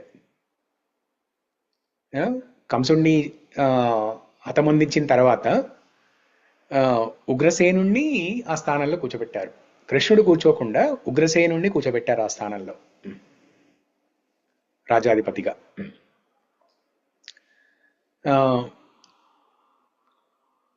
కంసుడు ఉగ్రసేనుణ్ణి చంపాలనుకున్నాడు, తండ్రినే చంపాలనుకున్నాడు, రాజ్యం కోసం తండ్రినే చంపాలనుకున్నాడు. ఎప్పుడైతే తండ్రి ఉగ్రసేనుడు కంసుడు చేసే ఈ అకృష్టాలను చూసి భరించలేక నేను నిన్ను చంపడానికైనా సిద్ధమే, నువ్వు ఈ అకృష్టాలను ఆపకపోతే అని అంటాడు ఉగ్రసేనుడు కంసుడితోటి. నీకు ఈ ఆస్తిలో కానీ రాజ్యంలో కానీ ఏ భాగము ఇవ్వను నీకు అని అంటాడు. ఇవన్నీ చూసి కంసుడికి భయం వేసి తండ్రినే చంపాలనుకుంటాడు. కానీ ఉగ్రసేనుడు చాలా శాంతంతో వ్యవహరిస్తాడు. ఈ లక్షణాలు చూసి కృష్ణుడు చాలా సంతోషపడతాడు. అందుకే దాని ప్రతిఫలంగా ఉగ్రసేనుడి యొక్క ఆ శాంత గుణాన్ని, చూసి మెచ్చి ఇప్పుడు కృష్ణ భగవానుడు కంసుడిని హతమొందించిన తర్వాత ఆ రాజ్యాధిపతిగా ఆ స్థానంలో సింహాసనం మీద ఉగ్రసేనుని కూర్చోబెడతారు. ఇప్పుడు 22వ శ్లోకంలో కృష్ణ భగవానుడు ఒక సేవకుడిలాగా నిలబడ్డాడు. కృష్ణ భగవానుడే ఉగ్రసేనుణ్ణి సింహాసనం మీద కూర్చోబెట్టాడు. కానీ ఇప్పుడు ఒక సేవకుడిలాగా ముందు నిలబడి ఒక నివేదికని సమర్పిస్తున్నాడు. సక్కుబాయి స్టోరీలో కూడా చూసుకుంటే మనకి విఠలుడు వచ్చి ఒక సాధారణమైన సేవకులాగా, ఇంట్లో ఒక పని మనిషిలాగా అన్ని పనులు చేశారు. ఎవరి కోసం? భక్తుల కోసం. 11వ స్కందంలో భాగవతంలో కృష్ణ భగవానుడు అంటారనమాట, అహం భక్త పరాధీనో హి అస్వతంత్ర ఇవ ద్విజ సదవో గ్రస్త హృదయం భక్తైర్భక్త జనప్రియ. అహం భక్త పరాధీన, నేను నా భక్తుల ఆధీనంలో ఉంటాను. నేను అస్వతంత్ర ఇవ ద్విజ, నేను అస్వతంత్రుణ్ణి కాదు. I'm not independent. నేను నా భక్తులపై ఆధారపడి ఉండేవాణ్ణి. భక్తులు లేకుండా నాకు ఈ జీవనం కూడా లేదు, నాకు ఊపిరి లేదు, నాకు ఈ జీవనం కూడా లేదు. అస్వతంత్ర ఇవ ద్విజ సాధవో గ్రస్త హృదయం భక్తైర్భక్త జనప్రియ. నాకు భక్తులంటే చాలా అమితమైన ప్రేమ. భక్తులే కాదు, భక్తులకు సంబంధించి ఆ జనులకు కూడా భక్తైర్భక్త జనప్రియ. భక్తులకు సంబంధించిన జనులు కూడా నాకు ప్రియమైన వారు. అందుకే సక్కుబాయి విషయంలో అలా విఠలుడు వచ్చి ఒక సాధారణమైన వ్యక్తిలాగా, సాధారణమైన స్త్రీలాగా అన్ని పనులు చేయడము. చూడండి, ఒక స్త్రీ యొక్క గొప్పతనము. స్త్రీ యొక్క ఓర్పుని దరిత్రితో పోలుస్తారు. క్షమయా దరిత్రి, కార్యేషు దాసి కరణేషు మంత్రి భోజేషు మాత శయనేషు రంభ. క్షమయా ధరిత్రి, క్షమయా ధరిత్రి. తర్వాత ఏంటి, ఏదో ఉంది లాస్ట్ వర్డ్.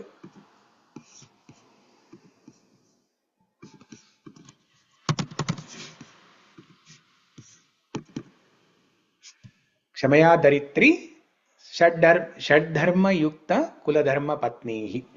అంటే ఒక మంచి ఐడియల్ వైఫ్, ఒక మంచి గృహిణి లక్షణాలు ఏంటనేది ఆ శ్లోకంలో చెప్తారు మనకి. దాంట్లో క్షమయా ధరిత్రి, భూదేవికి ఉన్నంత ఓర్పు ఉండాలి అని చెప్తారు.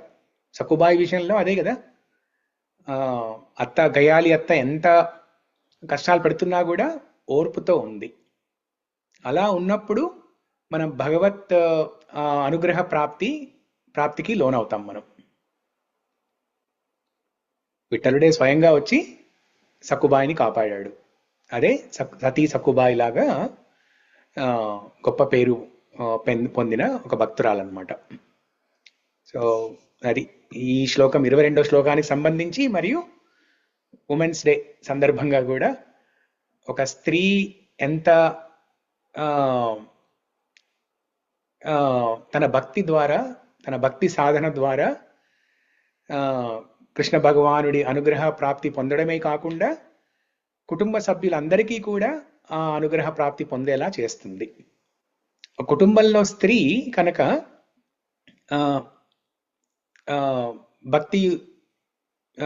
భక్తి సాధన చేస్తూ ఉంటే కనుక, సిన్సియర్గా శ్రద్ధగా భక్తి సాధన చేస్తూ ఉంటే గనక కుటుంబం మొత్తం ఆటోమేటిక్గా భక్తి సాధన చేస్తారు. ఒకసారి వ్యాసదేవుణ్ణి అడుగుతారనమాట ఎవరు, అక్కడ ఉన్న మునులు. వ్యాసదేవుడు ఒకసారి గంగా నదిలో స్నానం చేస్తూ ఉంటే అక్కడ మునులు అడుగుతారనమాట, 4 యుగాలు ఉన్నాయి కదా, ఈ 4 యుగాలలో ఏ యుగం గొప్పది? ఇలా కొన్ని క్వశ్చన్లు ఉంటాయి. వాళ్ళకి అడగరు, నోరు విప్పి అడగరు, అడగాలనుకుంటుంటారు. కానీ వ్యాసదేవుడు త్రికాల జ్ఞాని కదా, వీళ్ళ మనసులో ఉన్నది ఏంటి, వీళ్ళు ఏ ప్రశ్న అడగాలనుకుంటున్నారు అనేది అర్థమైపోతుంది. వీళ్ళు 3 ప్రశ్నలు అడగాలనుకుంటారు. 4 యుగాలలో ఏది గొప్ప? సెకండ్ క్వశ్చన్ ఏంటంటే స్త్రీ పురుషుల మధ్యలో ఎవరు గొప్ప. మూడవ ప్రశ్న ఏంటంటే 4 వర్ణాలు ఉన్నాయి కదా మనకి, బ్రాహ్మణ క్షత్రియ వైశ్య శూద్ర. ఈ 4 వర్ణాలలో ఎవరు గొప్ప. ఈ 3 ప్రశ్నలు అడగాలి అనుకుంటారు, అడగాలి అని అనుకుంటారు. కానీ వ్యాసదేవుడికి వాళ్ళు అడగముందే తెలిసిపోయి ఆ గంగా నదిలో ఒక మునక వేస్తారు. ఫస్ట్ ఒక మునక వేసి బయటికి వచ్చి కలి సాధుహు అని అంటారు. కలి సాధుహు అంటే కలియుగం గొప్పది. తర్వాత మళ్ళీ ఇంకొక మునక వేస్తారు. రెండవ మునక వేసి మళ్ళీ పైకొచ్చి యోషిత సాధుహు అని అంటారు. యోషిత అంటే సంస్కృతంలో స్త్రీ అని. యోషిత సాధుహు అంటే స్త్రీ గొప్పది, స్త్రీ పురుషుల మధ్యలో స్త్రీ గొప్పది అని అంటారు. తర్వాత మళ్ళీ మూడవ మునక వేసి మళ్ళీ తేలుతారు పైకి. తేలి శూద్ర సాధుహు అంటే శూద్రులే గొప్పవారు, బ్రాహ్మణ వైశ్య క్షత్రియ శూద్రులలో శూద్రులే గొప్పవాళ్ళు అని అంటారు. ఇది విని మునులందరూ ఆశ్చర్యపోతారు. ఏంటి స్త్రీ పురుషుల మధ్యలో స్త్రీ గొప్ప. మన వేదాలలో పురాణాలలో అన్నిట్లో స్త్రీలు వేదాలను చదవకూడదని, లేకపోతే మంత్ర పఠనం చేయకూడదని ఇలాంటి ఆంక్షలన్నీ ఉంటాయి. స్త్రీలు గొప్పవారు అంటున్నారా? అలాగే కలియుగం గొప్పదా? కలియుగంలో ఇన్ని నష్టాలు ఉన్నాయి, కలి ప్రభావం చాలా ప్రబలంగా ఉంది, కలియుగం గొప్పదంటున్నారా? మీరు సత్యయుగమో త్రేతాయుగమో ద్వాపరయుగమో గొప్పదని చెప్తారనుకున్నాను. అలాగే బ్రాహ్మణ వైశ్య క్షత్రియ శూద్రులలో శూద్రులు గొప్పవాళ్ళ? ఇవన్నీ అడుగుతారనమాట. దానికి ఒక్కొక్క వివరణ చెప్తారు వ్యాసదేవ. ఎస్పెషల్లీ ఈ స్త్రీ పురుషుల మధ్యలో స్త్రీ గొప్పది అని ఎందుకు చెప్తారంటే ఈ కారణంతో. ఒక కారణం ఏంటంటే స్త్రీకున్న ఓర్పు, అది భూదేవికి ఉన్నంత ఓర్పు అనమాట అది. అలాగే తన సింప్లిసిటీ, స్త్రీ ఏంటంటే సింప్లిసిటీ. పురుషుడు స్త్రీకి డిఫరెన్స్ ఏముంటుందంటే స్త్రీలు సింపుల్, చాలా సాధారణమైన హృదయాన్ని కలిగి సాధారణ వ్యక్తులు, సింపుల్ పీపుల్ అన్నమాట. Women are very simple. పురుషులకి ఏంటంటే వీళ్ళు వేదాధ్యయనం చేయొచ్చు, అన్ని శాస్త్రాధ్యయనం చేయొచ్చు, జ్ఞాన సముపార్జన చేయొచ్చు, ఇదంతా ఉంటుంది కదా. దాంతో కొంచెం ఒక స్వతహాగా వచ్చిన ఒక కొంచెం గర్వం అనేది ఉంటుంది. కానీ స్త్రీలకు మాత్రం సింపుల్, వాళ్ళకి త్యాగము, ఓర్పు ఇవన్నీ ఉంటాయన్నమాట. అందుకే స్త్రీ యోషిత సాధుహు, స్త్రీలు గొప్పవారని వ్యాసదేవుడే చెప్పారు. మీకు ఉమెన్స్ డే సందర్భంగా ఇంతకన్నా మంచి మాట ఏం కావాలి చెప్పండి. సతీ సకుబాయి స్టోరీ ఒకటి. ఒక స్త్రీ ఎంత గొప్ప భక్తురాలు, విఠలుణ్ణి స్వయంగా తన రూపంలో ఇంట్లో సేవ చేయడానికి వచ్చారు విఠలుడు. ఇంకంతకన్నా గొప్ప ఉదాహరణ స్త్రీ భక్తురాలు సంబంధించి గొప్ప ఉదాహరణ అంతకన్నా ఏముంటుంది మనకి ఇంకా. సో యాక్చువల్గా ఈ నెక్స్ట్ శ్లోకం కూడా స్త్రీకి సంబంధించి 23వ శ్లోకం. అది చాలా మోస్ట్ ఇంపార్టెంట్. ఇప్పుడు భాగవతంలో మీరు టాప్ 10 శ్లోకాస్ తీసుకుంటే అది టాప్ 1, 2 అలా ఉంటుంది అనమాట. అది పూతన గురించి. పూతన ఎవరు? ఒక స్త్రీ. ఇప్పుడు ఎంతైంది? టైం ఎంతైంది? 7:30 అయింది. ఇంకొక 10 నిమిషాలు పావు గంట చెప్పుకోగలమా మనం? టైం ఉందా అందరికి? Okay sir. హరే కృష్ణ. చెప్పండి ప్రభుజీ. హరే కృష్ణ. చాలా బాగుంది. ఓకే, ఇదే కదా మనకు కావాల్సింది. నమామి నారాయణ పాద పంకజం కరోమి నారాయణ పూజనం సదా వదామి నారాయణ నామ నిర్మలం స్మరామి నారాయణ తత్వమవ్యయం. అంతే కదా మనం చేయాల్సిన పనే ఉంది. నారాయణుని గురించి చర్చించుకోవడం, కృష్ణ భగవాను గురించి చర్చించుకోవడం, కృష్ణ భగవానుడు నారాయణుడిని పూజించడం, కృష్ణ భగవానుడు నారాయణుడి నామస్మరణ చేయడం, లీలను కీర్తించడం, స్మరామి నారాయణ తత్వమవ్యయం, ఆ కృష్ణ భగవానుడి నారాయణుని తత్వాన్ని గుర్తు చేసుకోవడం. ఇంతకన్నా ఏముంటుంది మనకి? కాబట్టి కొంచెం లేట్ అయినా కూడా ఇంకో 10 నిమిషాలు చెప్పుకుందాం.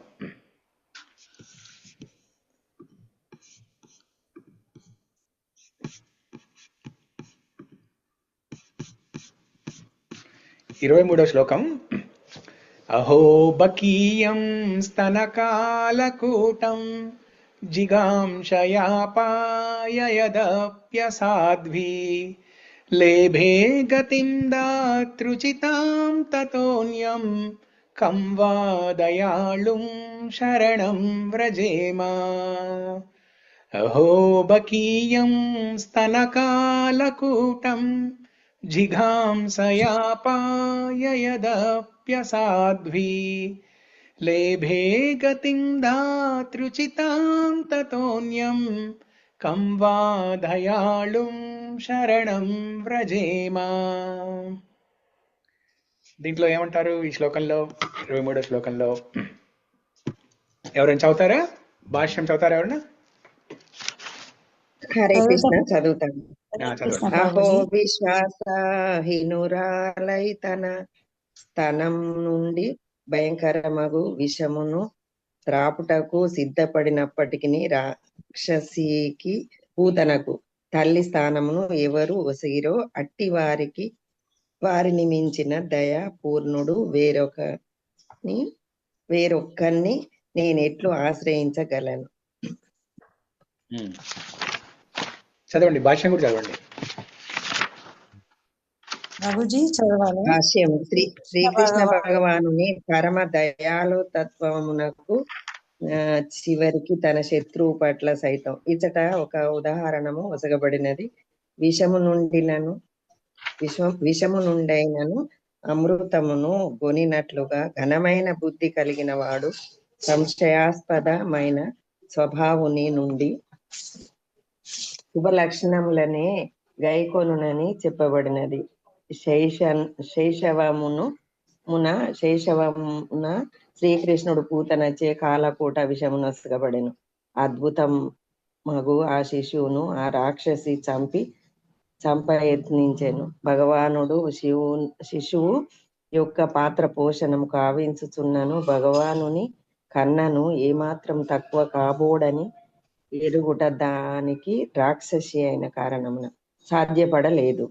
భక్తురాలకు యశోదకు ముదమును కలిగించుటకై బాలునిగా మారినంత మాత్రమున దేవదేవునిగా అతని విలువ తరగదు. ఆ దేవదేవుడు బాలుని రూపమునే పొందవచ్చును లేదా మానవేతర రూపమునే పొందవచ్చును. ఇది కించిత్ కూడా భేదమును కలిగించజాలదు. అతడు ఎల్లవేళలా దేవదేవుడే.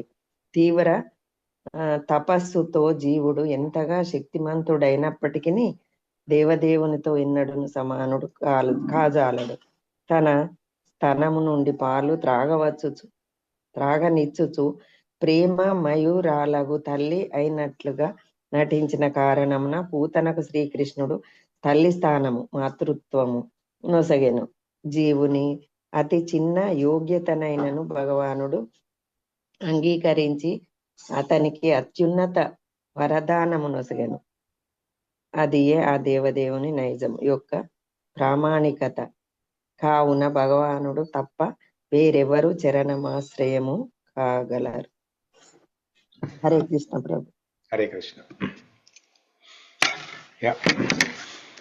సో ఈ శ్లోకము ఒక స్త్రీ గురించి.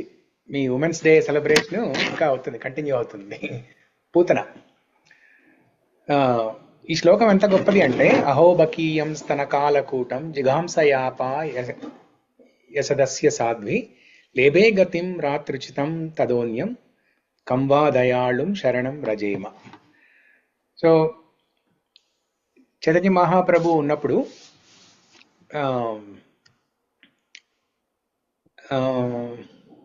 ఎక్కడ ఇది పూరిలోనా? పూరిలో జరిగింది.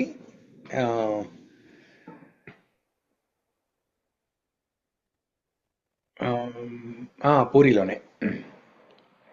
సో ఒకసారి ఆ, గదాధర పండిట్ చైతన్య మహాప్రభుని అడుగుతారనమాట, ఈ గ్రామంలో ఒక మంచి భాగవతోత్తముడి పేరు చెప్పండి, నేను వెళ్ళి ఆశ్రయం తీసుకోవాలనుకుంటున్నాను అని అంటారు.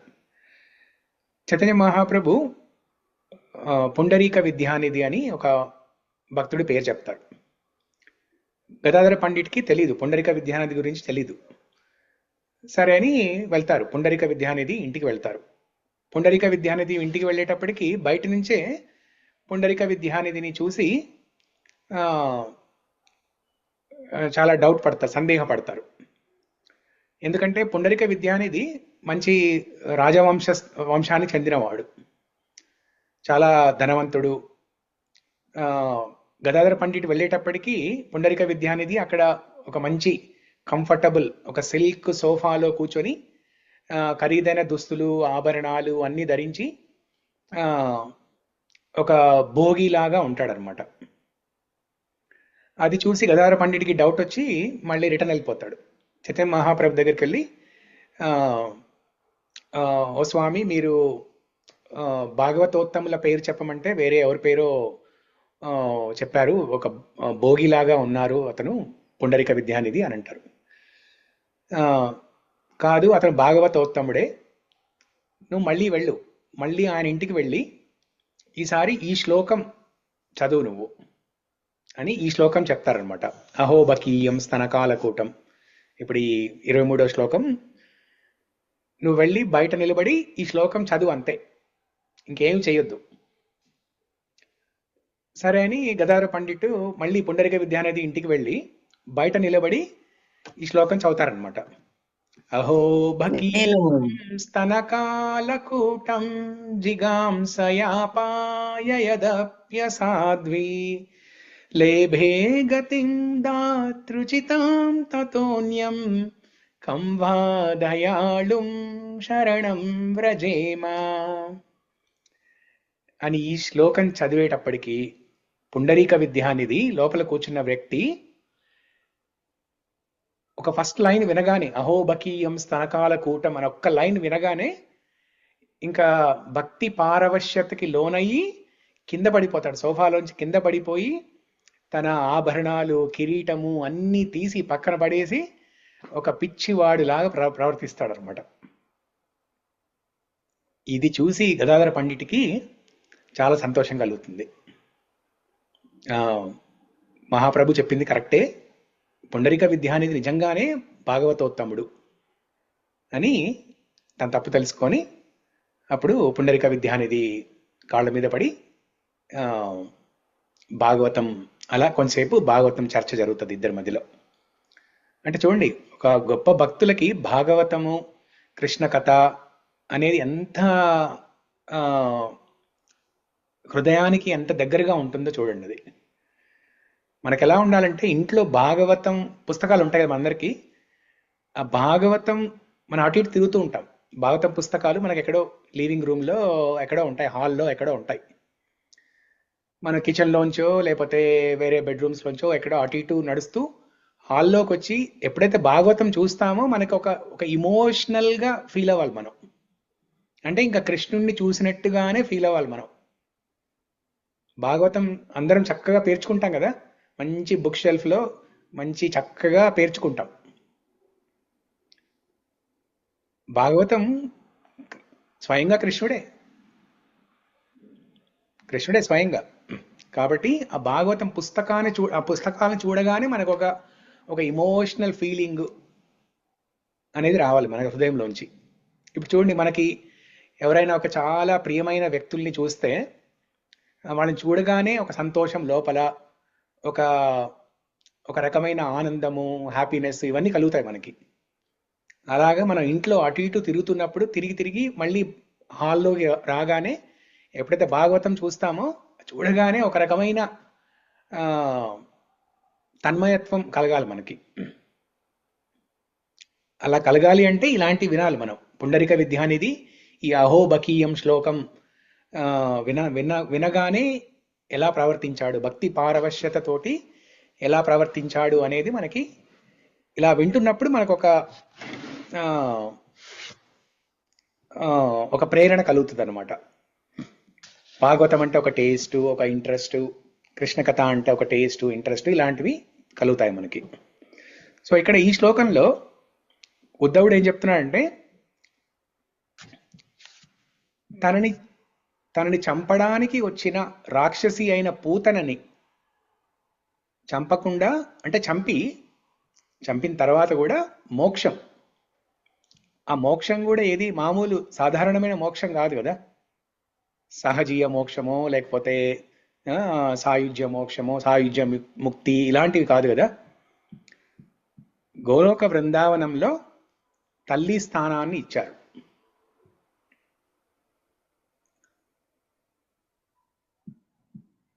సో ఒక రాక్షసి తనను చంపడానికి వచ్చింది, కాలకూట విషంతో చంపడానికి వచ్చింది. అయినా కూడా కృష్ణుడి ఔదార్యం చూడండి. ఇక్కడ చెప్పుకునే గుణం ఏంటంటే కృష్ణుడిది ఔదార్య గుణం. ఇందాక శ్లోకంలో 22వ శ్లోకంలో సౌశీల్యం, 7 ప్రముఖంగా 7 గుణాలు ఉంటాయి కృష్ణుడికి. కృష్ణుడి గుణాలు అనంతం, కానీ దాంట్లో ముఖ్యంగా చెప్పుకోవాల్సినవి ప్రముఖంగా అంటే మన మనసులు లగ్నం చేయాల్సిన గుణాలు 7 ఉంటాయి. సౌందర్యం, కృష్ణుడి యొక్క సౌందర్యం గురించి, కృష్ణుడి యొక్క సౌశీల్యం, క్యారెక్టర్, మాధుర్యం, స్వీట్నెస్, కృష్ణ స్వీట్నెస్. బృందావనంలో కృష్ణుడు మాధుర్య లీలలు ఎంత అద్భుతంగా జరిపారు, గోప బాలులతోటి గోపికలతోటి ఎంత బాగా జరిపారు. వాత్సల్యం, కృష్ణుడు భక్తుల పట్ల ప్రేమ వాత్సల్యత ఎంత చూపిస్తారు. ఔదార్యం, ఇప్పుడు పూతన విషయంలో కృష్ణుడు ప్రదర్శించింది అదే ఔదార్యం. ఔదార్యం అనేది కరుణ కన్నా గొప్పది, కరుణ ఔదార్యం. కరుణ కూడా ఒకటి ఉంటుంది కృష్ణుడి 7 గుణాలలో, కరుణ కూడా ఒకటి ఉంటుంది. ఔదార్యము, కరుణ, మాధుర్య, సౌందర్య, సౌశీల్య, మాధుర్య, ఔదార్య, కారుణ్య, గాంభీర్య, వాత్సల్య. కారుణ్యం అంటే శరణు వేడుకున్న వాళ్ళని రక్షిస్తాడు. ఔదార్యం అంటే శరణు వేడుకోకపోయినా కూడా ఇలాగా పూతనలాగా రాక్షసిలాగా చంపాలనుకుంటున్నా కూడా వాళ్ళకి మోక్షము. కంసుడు, రావణాసురుడు, దుర్యోధనుడు వీళ్ళందరూ రాక్షసులు, కానీ వాళ్ళందరూ కూడా మోక్షం ఇచ్చాడు. అది ఔదార్యం. కృష్ణుడు ఎప్పుడైతే పూతన నడుచుకుంటూ వచ్చినప్పుడు ఒక గంధర్వ కన్యలాగా చాలా అందంగా ముస్తాబై వస్తుంది అనమాట. చూసి అందరూ ఆ గ్రామంలో బృందావనంలో అందరూ చూసి ఏమనుకుంటారంటే నిజంగానే ఒక దేవకన్యలాగా ఉంది అని సంతోషంగానే ఉంటారు. ఎప్పుడైతే పూతన వచ్చి కృష్ణుడిని ఒళ్ళో కూర్చోబెట్టుకొని పాలు ఇవ్వడం స్టార్ట్ చేస్తుందో కృష్ణుడు కళ్ళు మూసుకుంటాడనమాట. ఆ కృష్ణుడు కళ్ళు మూసుకునే విషయం గురించి ఆచార్యులు కొన్ని పేజీల వివరణ ఇస్తారు. కృష్ణుడు ఎందుకు కళ్ళు మూసుకున్నాడు. ఒకటేంటంటే ఇప్పుడు కృష్ణుడు పరమ సత్యం. కృష్ణుడి ముందుందే ఎవరు? ఇప్పుడు పూతన రాక్షసి. అంటే రాక్షసి ఒక అవిద్య అన్నమాట. ఎప్పుడైతే కృష్ణుడు కళ్ళు తెరిచి ఉంటాడో అవిద్య అనేది ఇంకా ఆయన ముందు ఉండదు. అక్కడ కృష్ణుడు విద్య, పరమ సత్యం, అబ్సల్యూట్ ట్రూత్. ఎప్పుడైతే ట్రూత్ అక్కడ ఉందో దాని ముందు అసత్యం ఉండే అవకాశం లేదు, అసత్యము అవిద్య ఉండే అవకాశం లేదు. అందుకే కళ్ళు మూసుకున్నాడు. ఎందుకంటే కళ్ళు తెరిస్తే ఇంకా పూతన భస్మం అయిపోవచ్చు, లేకపోతే పూతన వెంటనే హతమొందించవచ్చు. అందుకే కృష్ణుడు ఆ పాలు తాగే సమయంలో కళ్ళు మూసుకున్నాడు. అదొక వివరణ చెప్తారు ఆచార్యులు. ఇంకొక వివరణ ఏంటంటే కృష్ణుడు శివుణ్ణి తలుచుకున్నాడు అనమాట. ఎందుకంటే మనకి ఇప్పుడు సముద్రం అంతం నుంచి వచ్చిన విషయాన్ని గొంతులో ఉంచుకొని, ఆ కాలకూట విషయాన్ని గొంతులో ఉంచుకున్నది ఎవరు? శివుడు. కాబట్టి ఇక్కడ శివుణ్ణి గుర్తు తెచ్చుకొని శివుడి మీద మనసు నిలిపి శివుడి మీద ధ్యానం చేస్తూ కళ్ళు మూసుకుంటారనమాట. ఎవరు? కృష్ణుడు. ఆ కాలకూట విషంతో నిండిన పాలని తాగుతున్న సమయంలో కళ్ళు మూసుకొని శివుణ్ణి తలుచుకుంటారు. మూడవ వివరణ ఏం చెప్తారంటే ఆచార్యులు,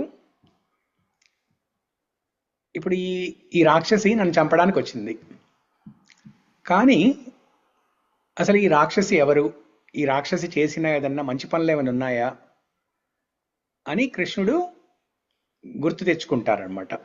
మనం ఇప్పుడు ఏదైనా విషయము గుర్తు తెచ్చుకోవడానికి ఏం చేస్తాము? ఆలోచించడానికి ఏం చేస్తాము? కళ్ళు మూసుకొని లెట్ మీ థింక్ అని ఒక సెకండ్ ఇలా అనుకుంటాం కదా మనం. అలాగా కృష్ణుడు కళ్ళు మూసుకొని ఈ పూతన యొక్క గత జన్మ ఏంటి అనేది గుర్తు తెచ్చుకుంటారు. గత జన్మలో పూతన రత్నమాల అని ఒక పేరు ఉంటుంది పూతనకి. గత జన్మలో ఆ రత్నమాల గొప్ప తపస్సు చేస్తుంది. నాకు కృష్ణ దర్శనం కావాలి అని గొప్ప తపస్సు చేస్తుంది. అప్పుడు శివుడు వచ్చి కృష్ణ దర్శనం కోసం శివుడి మీద తపస్సు చేస్తుంది. ఎందుకంటే మనం భక్తుల్ని పట్టుకుంటేనే కదా భక్తుల ద్వారా కృష్ణుడిని చేరుకునేది. మనం వైష్ణవానాం యథాశంభో, అందరూ వైష్ణవులకెల్లా ఉత్తమ వైష్ణవుడు ఎవడు? శివుడు. అందుకే శివుడి మీద ధ్యానం చేస్తుంది తపస్సు. శివుడు ప్రత్యక్షమై వరం ఇస్తాడు, తదాస్తు నీకు త్వరలోనే కృష్ణ దర్శనం అవుతుంది అని ఆ వరం ఇస్తారు. అది ఈ జన్మలో తీరుతుంది అనమాట. సో కృష్ణుడు అన్ని గుర్తు తెచ్చుకొని కళ్ళు మూసుకొని గుర్తు తెచ్చుకుంటారనమాట. తెచ్చుకొని అదొక రీజన్. ఇంకొక నాలుగో కారణం ఏం చెప్తారంటే ఆచార్యులు, కృష్ణుడు ఎందుకు కళ్ళు మూసుకున్నాడంటే, కృష్ణుడు పాలు తాగుతున్నాడు, పూతన ఇచ్చే పాలను తాగుతున్నాడు, కానీ కళ్ళు మూసుకున్నాడు. అంటే ఒకటి యాక్సెప్ట్ చేస్తున్నాడు, మంచిని యాక్సెప్ట్ చేస్తున్నాడు, చెడుని చూడట్లేదు. ఇప్పుడు భక్తులు, మనం భక్తి సాధనలో ఉన్నప్పుడు మనం అనుకుంటాము, అయ్యో నేను ఇలా చేస్తే ఇది తప్పవుతుందేమో, ఇది అపరాధమేమో, ఇది శాస్త్ర విరుద్ధమేమో, భగవంతుడి కోపం వస్తుందేమో అన్న సందేహాలు కలుగుతాయి మనకి. కానీ కృష్ణుడు భావగ్రాహి జనార్దనుడు. మనలో ఉన్న భక్తి భావాన్నే గ్రహిస్తాడు, కానీ మనం చేసే ఆ తప్పుల్ని ఏం పట్టించుకోడు. అంటే ఆ తప్పుల్ని చూడకుండా ఉండడానికి కళ్ళు మూసుకున్నాడు అనమాట. మంచిని మాత్రమే గ్రహించి తప్పుల్ని చూడకుండా, చూసి చూడనట్టుగానే కళ్ళు మూసుకొని ఉంటాడు. అందుకే జగన్నాథుడికి కళ్ళు పెద్దగా ఉంటాయి. ఎందుకంటే భక్తులు ఏ చిన్న సర్వీస్ చేసినా కూడా, చిన్నపాటి సేవ చేసినా కూడా జగన్నాథుడు దాన్ని పెద్దగా చూస్తాడనమాట. సో ఇలాగ 4 రకాల వివరణలు చెప్తారు ఆచార్యులు. అంటే కృష్ణుడు ఔదార్యంతో ఈ రాక్షసి తను చంపడానికి వచ్చినా కూడా తనకి ఒక తల్లి స్థానాన్ని కల్పించారనమాట. గోలోక బృందావనంలో యశోదమ్మకి సేవకురాలుగా, అంటే తన తల్లి యశోదమ్మకి ఒక సేవకురాలుగా, అంటే నర్స్ లాగా అనమాట, అసిస్టెంట్ మదర్, నర్స్ లాగా అనమాట. అంటే తల్లి స్థానంతో సమానం అనమాట. ఇంకది అంత గొప్ప స్థానం ఇచ్చారు. ఇది కృష్ణుడి ఔదార్యం. ఇప్పుడు మీరు ఈ శ్లోకం యొక్క అర్థం చూస్తే, అట్టి వాణిని మించిన దయాపూర్ణుడు వేరొక్కరిని నేనెట్లు ఆశ్రయించగలను, కంవా దయాళు శరణం రజేమ. ఇంకా ఇంతకన్నా గొప్ప ఔదార్యం ఉన్న వ్యక్తి ఇంకెవరుంటారు అని ఉద్ధవుడు చెప్తున్నాడు విదురుడికి. సో ఇది కూడా స్త్రీకి సంబంధించి. సో ఒకసారి ఈ శ్లోకం చదువుదాం అందరం, చదివి ఇంకా ముగిద్దాం అప్పుడు. అహో బకీయం స్తనకాలకూటం అహో బకీయం స్తనకాలకూటం కాలకూటం జిగాంసయాపాయయదప్యసాధ్వి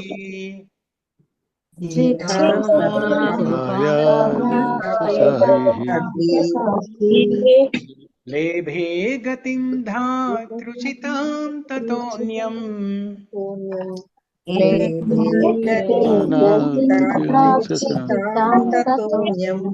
కం వా దయాళుం శరణం వ్రజేమ.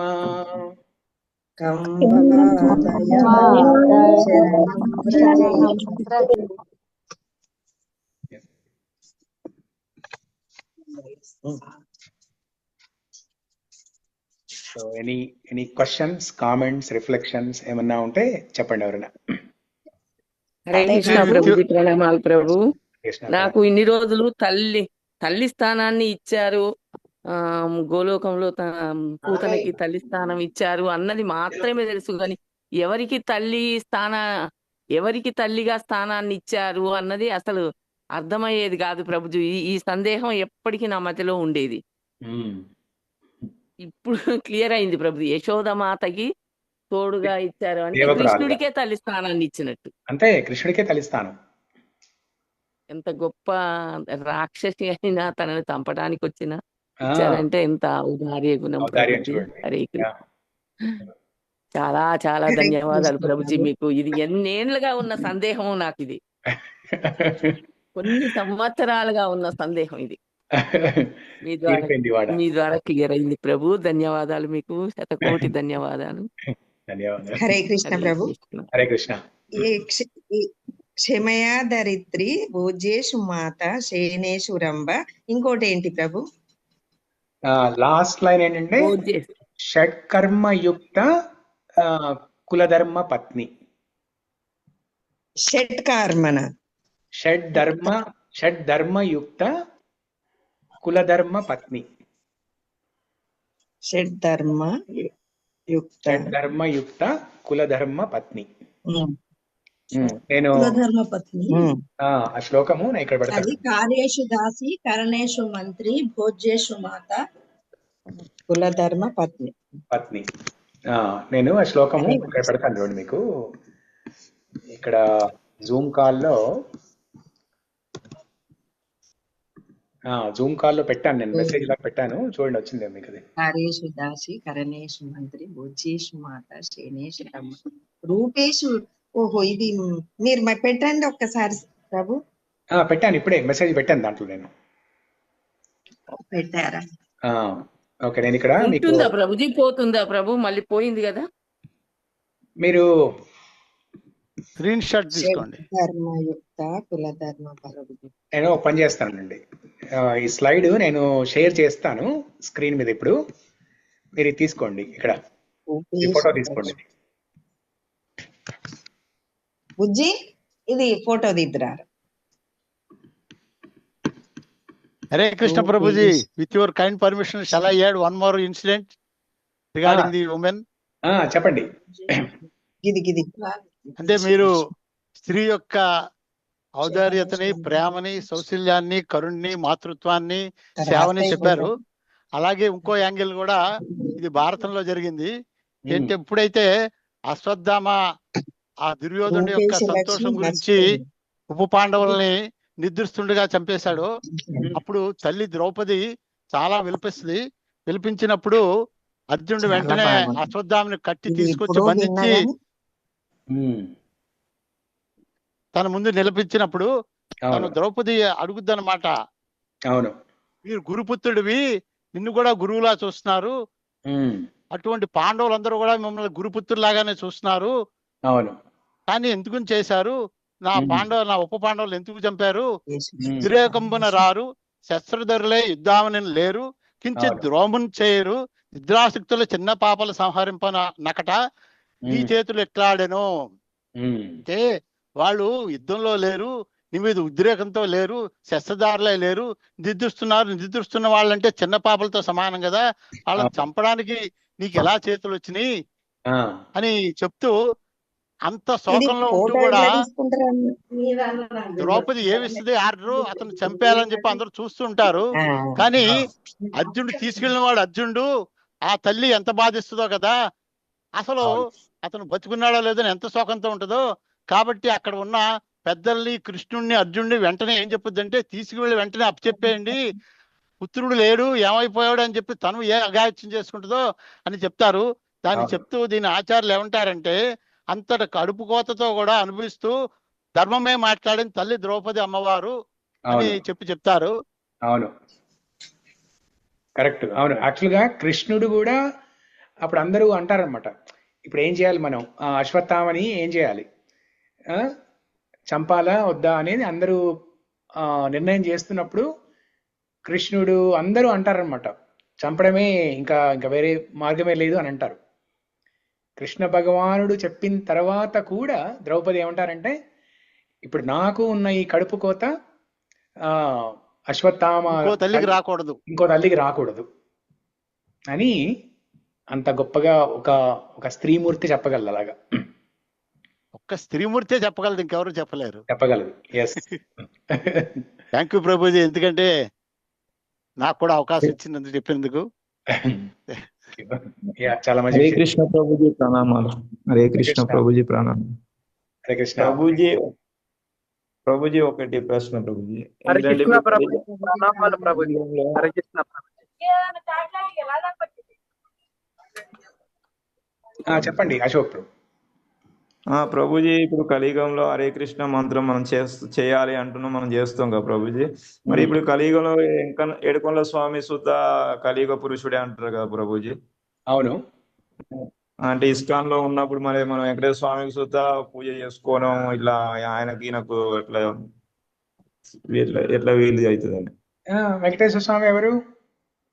బాలాజీ. గోవింద బాలాజీ. కృష్ణుడి బాల రూపంలో ఉన్న స్వామివారే వెంకటేశ్వర స్వామి. అక్కడికి వెళ్ళి మీరు అనేది కూడా గోవింద గోవింద అంటారు. That is the name of Shrikrishna. Govinda Govinda అని అంటారు కదా. వెంకటేశ్వర స్వామి ఎవరో కాదు, కృష్ణుడే. ఇక్కడ మా దగ్గర మేము ఉండే ఊళ్ళో, ఇక్కడ అమెరికాలో సియాటల్లో ఇస్కాన్ వాళ్ళు ఒక సపరేట్ వెంకటేశ్వర స్వామి గుడి కట్టారు. ఇప్పుడు రెండు ఉన్నాయి మా గుళ్ళు ఇక్కడ. ఒకటి రాధాకృష్ణ, రాధా నీలమాధవ్, మా విగ్రహాల పేర్లు కూడా. మన వరంగల్ టెంపుల్లో కూడా రాధా నీలమాధవ్. ఇంకొకటి మొన్న ఒక 2 సంవత్సరాలు అయింది కట్టి. ఇప్పుడు వెంకటేశ్వర స్వామి గుడి ప్రత్యేకంగా ఇస్కాన్ వాళ్ళే కట్టారు. సో తప్పేమీ లేదు, అది కరెక్ట్ పద్ధతే. అది చేయొచ్చు, మీరు గోవిందనామాలు జపించవచ్చు, విష్ణు సహస్రనామ స్తోత్రం జపించవచ్చు. అదే ప్రభుజీ, మరి మనం హరే కృష్ణ మంత్రమే చేస్తున్నాం, మళ్ళీ గోవిందనామాలు ఉంటే చేసుకోవచ్చా? మళ్ళా చెయ్యాలి, యాక్చువల్ అయితే చెయ్యాలి కూడా. చెయ్యొచ్చా కాదు, చెయ్యాలి. అదే ప్రభుజీ, ఫస్ట్ లో అట్లనే ఉండేది మా ఇంట్లో. ఇక తర్వాత ఈ జపం చేయడం ఇలా మళ్ళీ వెనక పడ్డట్టు అది వెనకకి అయిపోతుందని ఆలోచించాము. లేదు, చేయాలి, అన్ని చేయాలి. హరే కృష్ణ. హరే కృష్ణ. ప్రణామాలు ప్రభు. ప్రణామాలు. హరే కృష్ణ. సో ఇంతటితో ముగిద్దాం. హరే కృష్ణ. దండవత్ ప్రణామం. ప్రభుజీ ప్రణామాలు, ధన్యవాదాలు ప్రభు.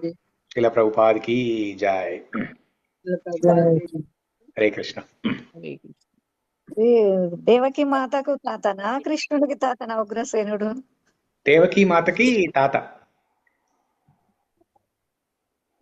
కంసుడు ఆయన కొడుకు కదా ప్రభు? ఆయన కొడుకు ఉగ్రసేనుడి కొడుకు కాదు, కొడుక బిడ్డ కొడుకు. బిడ్డ. హరే కృష్ణ ప్రభు. ప్రణామాలు. హరే కృష్ణ. ప్రణామాలు.